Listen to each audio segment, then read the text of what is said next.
Selamat malam sahabat Petra yang kasih Tuhan. Rema malam hari ini akan dilayani oleh Ibu Yuni Kusumawati dari GKM Yogyakarta Cabang Pundong dengan tema Bersedialah untuk berubah yang diambil dari Mazmur 139 ayat 23. Sahabat Petra yang dikasih Tuhan, mari bersama-sama kita menyiapkan hati untuk mendengarkan dan merenungkan firman Tuhan. Selamat bersekutu, Tuhan Yesus memberkati. Shalom, selamat malam sahabat Petra yang dikasihi Tuhan. Rema malam hari ini akan mengambil tema Bersedialah untuk berubah yang diambil dari Mazmur 139 ayat 23. Sebelum mendengar dan merenungkan firman Tuhan, mari kita berdoa. Tuhan Yesus Allah yang mengasihi kami, Tuhan yang sudah mempunyai rencana atas hidup kami dan merencanakan hidup kami untuk mengalami kehidupan yang semakin dibaharui. Saat ini kami merendahkan diri di hadapan Tuhan.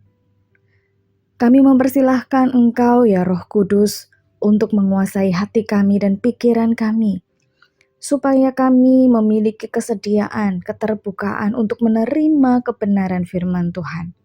Dan kami memiliki kesediaan untuk diubahkan menjadi pribadi seperti yang Tuhan inginkan. Roh Kudus mari menolong kami, mampukan kami. Terima kasih Tuhan. Bimbing kami untuk kami mengerti kebenaran firman-Mu. Di dalam nama Tuhan Yesus Kristus kami berdoa. Amin. Sahabat Petra yang dikasihi Tuhan, tema kita malam hari ini adalah bersedialah untuk berubah yang diambil dari Mazmur 139 ayat 23. Yang demikian firman Tuhan. Selidikilah aku, ya Allah, dan kenallah hatiku. Ujilah aku dan kenallah pikiran-pikiranku. Sahabat Petra yang dikasihi Tuhan, perubahan. Ketika kita mendengar kata perubahan, sebagian dari kita merasa tidak nyaman. Bahkan ada beberapa orang yang berprinsip secara ekstrim, anti perubahan, atau bahkan menolak perubahan. Ya, gerakan anti perubahan atau yang lebih dikenal dengan gerakan reaksioner adalah penolakan terhadap pembaruan sistem. Gerakan ini sering muncul di masyarakat sebagai respons konservatif terhadap modernisasi, globalisasi, atau kebijakan baru yang bertujuan mempertahankan status quo atau kembali ke nilai-nilai tradisional. Ya, sedemikian hebatnya penolakan terhadap perubahan sampai ada sebuah gerakan untuk menolak perubahan, gerakan anti perubahan. Sahabat Petra yang dikasihi Tuhan, namun bagi sebagian orang lagi, perubahan justru sesuatu yang ditunggu-tunggu, dinanti-nantikan. Bagaimana bisa? Ya, mereka menantikan, mengharapkan adanya pembaharuan, sesuatu yang baru, sebuah sistem regulasi, kebijakan, aturan-aturan yang baru yang merubah sistem lama yang dinilai kurang pas, supaya diperbaharui, sehingga lebih pas dan mendatangkan kesejahteraan, kedamaian, dan yang utama diharapkan adalah sebuah kemajuan. Ada terobosan-terobosan baru yang mendatangkan damai sejahtera bagi banyak orang. Kalau kita belajar dari pertumbuhan manusia secara fisik, jasmani, dari seorang bayi yang baru lahir hingga dewasa, bayi yang tumbuh tentu mengalami yang namanya perubahan. Tumbuh kembang bayi meliputi dua aspek utama, yakni pertumbuhan yang meliputi perubahan fisik yang bisa diukur seperti berat badan, tinggi badan, dan lingkar kepala. Serta perkembangan yang merupakan peningkatan fungsi motorik, bahasa, kognitif, dan sosio-emosional. Pemantauan kedua aspek ini penting untuk memastikan kesehatan anak. Demikian pula setelah manusia dewasa akan terus mengalami yang namanya perubahan yang terjadi secara alami maupun sengaja kita bentuk. Sahabat Petra yang dikasihi Tuhan, berbicara perubahan, kita sebagai anak-anak Allah yang disebut Kristen, tentunya memiliki bukan hanya memperhatikan tumbuh kembang fisik saja, melainkan juga spiritual, rohani, pertumbuhan rohani, yaitu pertumbuhan dalam relasi dengan Sang Khalik, Sang Pencipta, dengan Tuhan, dengan Allah Bapa kita, dengan Yesus. Lalu, apa yang firman Tuhan katakan berkaitan dengan perubahan? Menjadi sebuah keharusan atau sebuah pilihan? Mari kita lihat di dalam Roma 12 ayat 2. Yang demikian firman Tuhan. Janganlah kamu menjadi serupa dengan dunia ini, tetapi berubahlah oleh pembaharuan budimu, sehingga kamu dapat membedakan manakah kehendak Allah, apa yang baik, yang berkenan kepada Allah, dan yang sempurna. Sahabat Petra yang dikasihi Tuhan, dari firman Tuhan ini kita bisa dapati ada sebuah perintah. Berubahlah. Ya, berubahlah. Roma 12 ayat 2 mengajarkan kepada kita orang percaya untuk tidak hidup mengikuti standar dunia, melainkan mengalami transformasi total dari dalam, yaitu pembaharuan budi. Dikatakan berubahlah oleh pembaharuan budimu.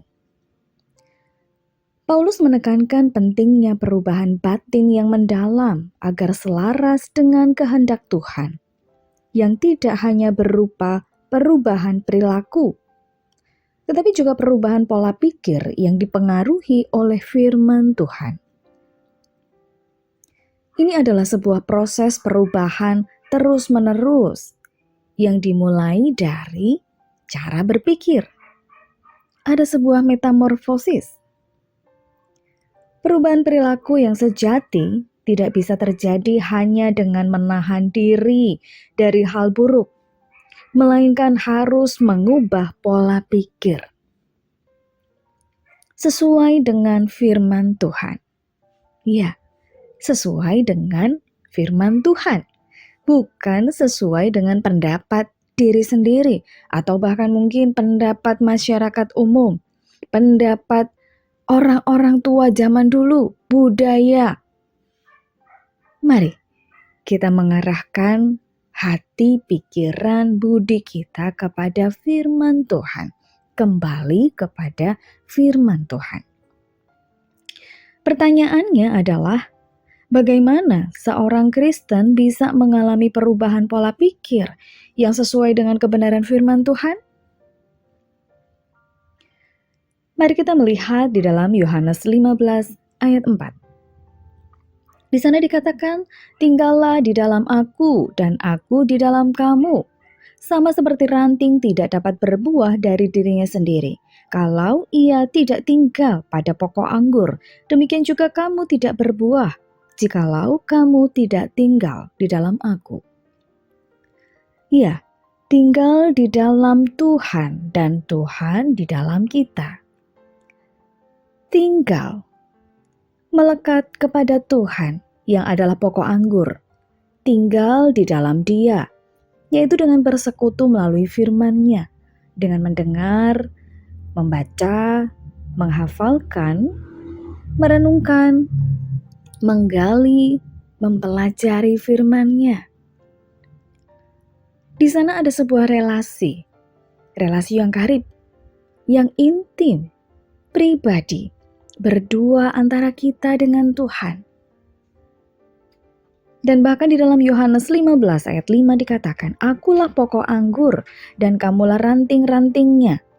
Barang siapa tinggal di dalam aku dan aku di dalam dia, ia berbuah banyak. Sebab di luar aku, kamu tidak dapat berbuat apa-apa.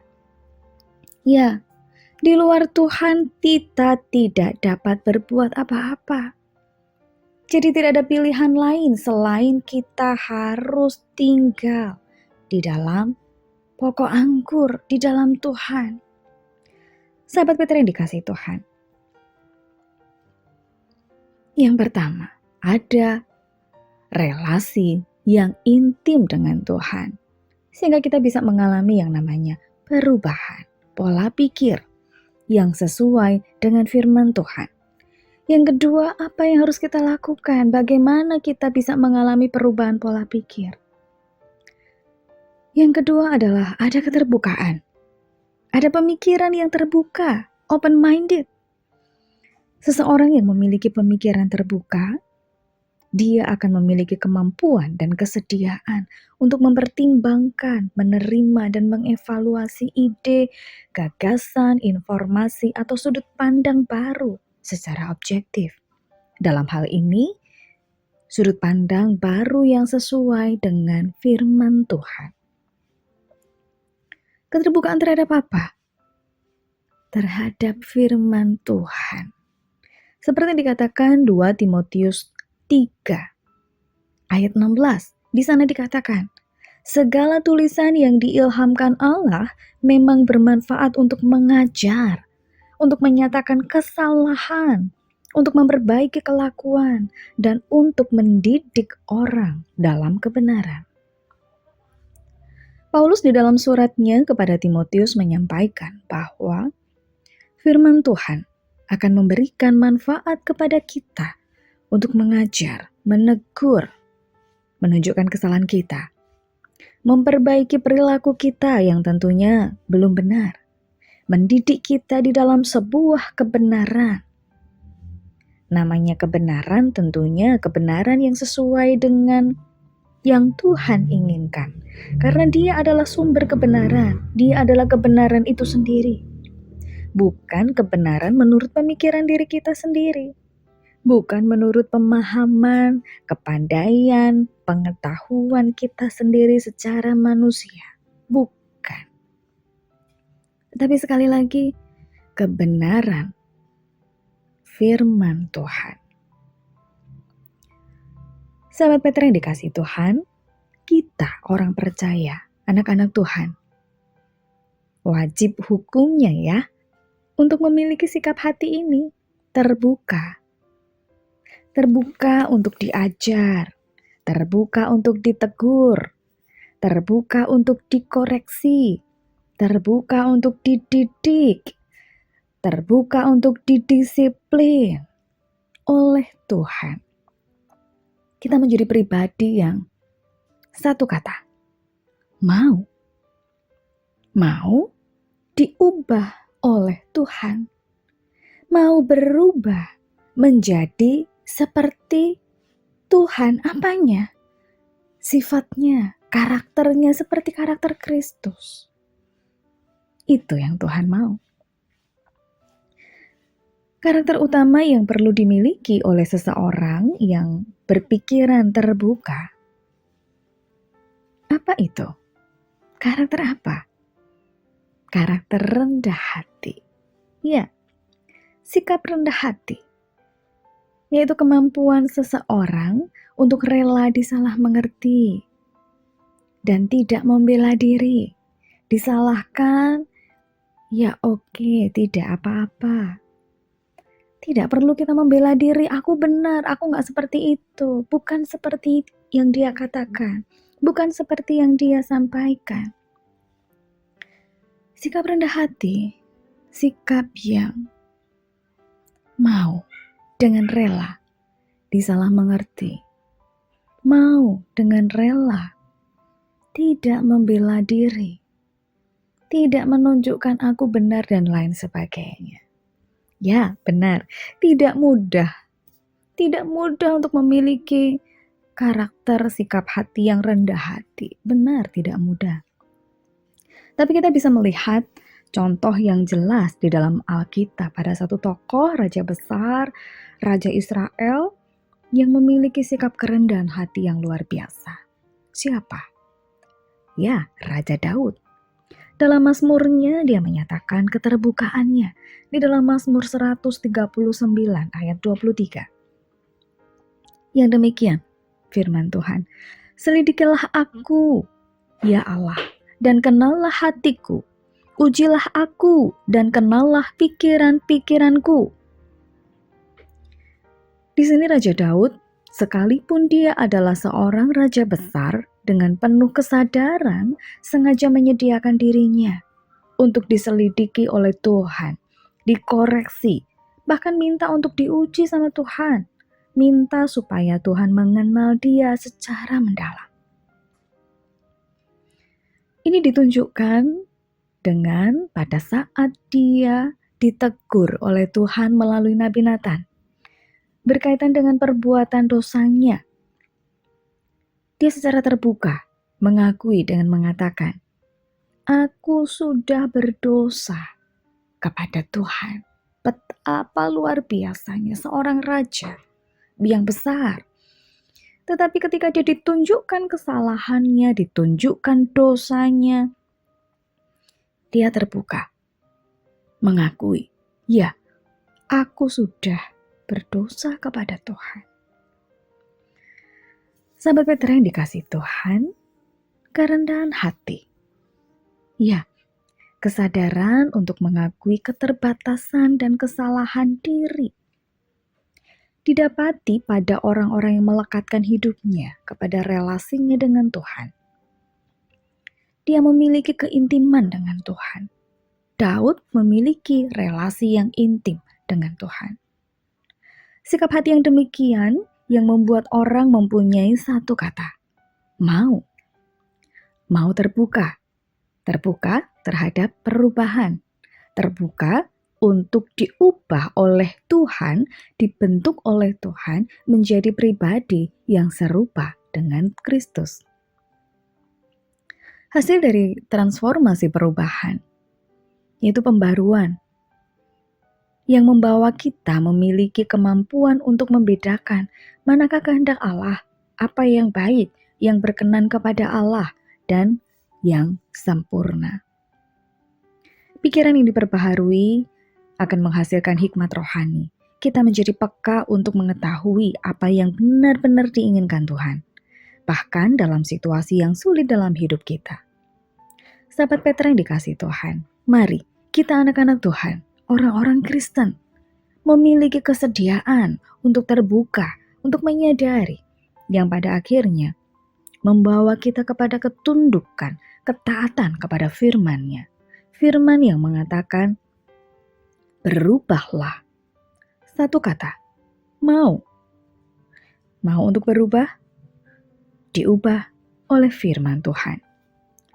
Terbukalah, berubahlah, mulai dari diri sendiri, dari relasimu dengan Tuhan, keintimanmu dengan Tuhan, maka kamu akan mengerti manakah kehendak Allah, apa yang baik, yang berkenan kepada Allah, dan yang sempurna. Amin. Mari kita berdoa. Tuhan Yesus, terima kasih untuk firman yang sudah Tuhan sampaikan kepada kami malam hari ini. Berbicaralah kepada setiap kami. Firman-Mu hamba-Mu sampaikan hanya sampai malam ini. Tetapi hamba percaya Roh Kudus akan terus berbicara di dalam hati setiap sahabat Petra. Untuk menolong setiap sahabat Petra mengalami perubahan yang seperti yang Tuhan mau, memiliki karakter seperti karakter Kristus. Dan hidup kami semua mengalami ketundukan kepada Kristus, dan hidup kami diubahkan semakin dan semakin serupa dengan Kristus, dan hidup kami kedapatan memuliakan Tuhan. Terima kasih Tuhan, berkati setiap sahabat Petra, berkati setiap kami yang mendengar firman Tuhan malam hari ini. Terima kasih Tuhan, terima kasih. Di dalam satu nama, Tuhan Yesus Kristus, kami berdoa. Setiap yang percaya katakan,